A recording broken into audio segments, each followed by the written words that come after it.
Government of ఇండియాకి ఏమైనా అల్లుడా ఆ లంజా కొడుకు, లేదా మన చట్టం వాడి అబ్బ సొత్త? మన ఆడవాళ్ళ మీద ఎవరన్నా కన్నేశాడని తెలిస్తేనే కొత్తలాడిపోతుంది సార్ మన రక్తం. అలాంటిది నా తల్లి మీద కన్నేశాడు, భరత మాత మీద కన్నేశాడు. నా కొడుకులు ఈ గడ్డ మీద కాలు పెడితే నా తల్లి గుండెల మీద కాలు పెట్టినట్టే, అందుకే చంపేశా. అయినా నేనన్న దేశభక్తుని చంపానా, అయ్యప్ప భక్తుని చంపానా? ఒక పాకిస్తాన్ టెర్రరిస్ట్ లంజా కొడుకుని చంపా. ఆడనే కాదు, తప్పు చేసిన లుచ్చా నా కొడుకుల్ని మా స్టేట్ లో కూడా చాలా మందిని చంపా. ఏం పీక్కుంటారో పీక్కోండి. అయినా ఉరి శిక్ష చేసి మీరు పెద్ద పీకేసాం అనుకుంటారు. నేను హైకోర్టులో అప్పీల్ చేస్తా. అక్కడ అదే శిక్ష పడింది అనుకోండి, నేను సుప్రీం కోర్టుకి వెళ్తా. అక్కడ కూడా ఉరి శిక్ష కన్ఫర్మ్ చేశారు అనుకోండి, రాష్ట్రపతిని క్షమాభిక్ష అడుగుతా. సదరు రాష్ట్రపతి గారు అవునా కాదా అని ఆలోచించి చెప్పే లోపల నా తొట్టి కిందకి 90 ఏళ్ళు వచ్చి పైకి పోతా. ఆ తర్వాత మీరు పీకేదేంటి, నేను చూసేదేంటి? ఇదే కదా సార్ 173 మంది ఇండియన్స్ ని కిరాతకంగా చంపిన హసబ్ గడికి మన ఇండియన్ పీనల్ కోడ్ ఇచ్చిన ఫెసిలిటీ. వాడు మన భారతీయుల్ని చిన్న పెద్ద తేడా లేకుండా కుక్కల్ని కాల్చినట్టు కాల్చడం మనందరం టీవీలో చూసాం.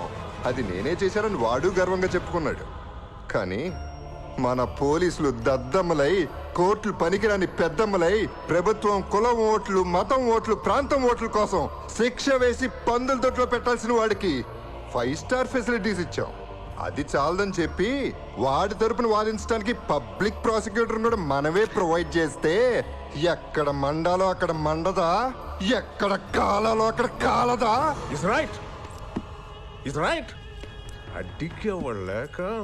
ఇందులో పెద్ద జోక్ ఏంటంటే వాడికిచ్చిన సెక్యూరిటీ మన ప్రైమ్ మినిస్టర్ కూడా లేదు. పాపం అయిందే ఉందిలేండి, after all prime minister of India. కానీ వాడు టెర్రరిస్ట్ ఫ్రమ్ పాకిస్తాన్. అందుకే వాడి నుంచిన బాంబ్ ప్రూఫ్ సెల్లు ఖరీదు 6 కోట్లు. వాడికి ప్రతిరోజు సెక్యూరిటీకి అయ్యే ఖర్చు 8.5 లక్షలు.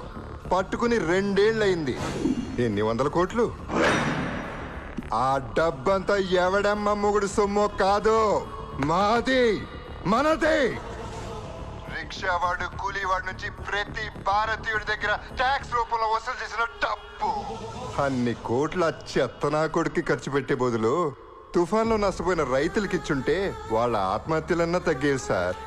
అట్లీస్ట్ మన ఇండియన్ ఆఫీసర్స్ కి మంచి బుల్లెట్ ప్రూఫ్ జాకెట్లు ఇచ్చినా సంతోషించేవాళ్ళం. మన సిస్టమ్ చెడిపోయింది సార్. మన సిస్టానికి మానభంగం అయింది. అది తీవ్రవాదులో ఉగ్రవాదులో చేసింది కాదు, అవకాశవాదులు చేసింది. లేకపోతే మనకి దరిద్రం ఏంటి సార్? నేరం చేసినట్టు బెయిల్లో విడుదలవటం ఏంటి? కింద కోర్టులో శిక్ష పడితే పై కోర్టులో నిర్దోషాన్ని వదిలేయటం ఏంటి? కింద కోర్టులో న్యాయమూర్తి కాడా? బఫూనా? కాకపోతే ఏంటి సార్, లేటెస్ట్ సర్వే మన భారతదేశపు న్యాయస్థానాల్లో ఇప్పటి వరకు ఉన్న పెండింగ్ కేసులు క్లియర్ అవ్వాలంటే మరో 300 సంవత్సరాలు పడుతుందంట. కర్మ. మన చట్టాలు ఎలాగే ఉంటే ఇండియాలో క్రైమ్ రేట్ ఆగదో. మన పాపులేషన్ పెరుగుతున్నట్టు పెరుగుతూనే ఉంటుంది. బయట దేశాల్లో లాగా దొంగతనం చేస్తే చెయ్యి, రేప్ చేస్తే అంగం నరక్కాలి, యాసిడ్ పోసినాడి మీద యాసిడ్ పొయ్యాలి. ఇవన్నీ లైవ్ టెలికాస్ట్ లో చూపిస్తే తప్పు చేయాలనే ఆలోచన కంటే ముందు భయం పుడుతుంది, ఉత్స పడుతుంది. విన్నారుగా వాడేం వాగాడు? మీ భారతదేశం మొత్తం కలిసినా నన్నేం పీకలేరని విర్రవీగాడు లంజా కొడుకు. అందుకే ఈ భారతీయుడు పిడికిలు పవర్ ఇదిరా అని గుద్దితే రక్తం కక్కుని చచ్చాడు. ఇలాగే ఎవడికి జరిగిన అన్యాయానికి వాడే తీర్పించుకోవడం స్టార్ట్ చేస్తే సార్ ఇంకా మీకు హాలిడేసే. కోర్టులన్నీ గొడవలుగా అద్దెకించుకోవడమే.